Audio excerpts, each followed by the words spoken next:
For best results, install the auto-emptying charging station on a flat, level surface. This allows the proper insertion of the vacuum into the auto-emptying charging station and allows the nozzle head to bend correctly. If you plan to install the charging station on carpeting rather than hard flooring, use the extended base plate provided with the product.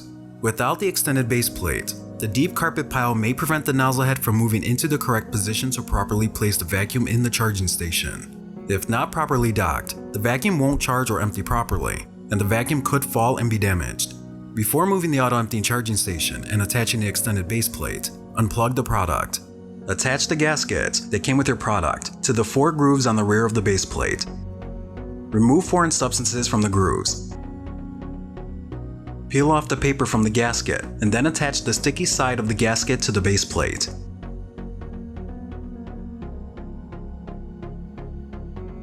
Attaching the gaskets on the base plate can prevent the base plate from slipping or scratching the floor when installing the product. Set the extended base plate where you want to install the charging station. Open the component storage doors, and near the bottom on each side are hand grips to help you lift the product. Use the hand grips to carefully lift the product and install it on top of the extended base plate. The auto-emptying charging station should sit perfectly on top of the extended base plate.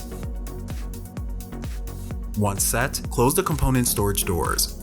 Plug the product back into its dedicated power outlet.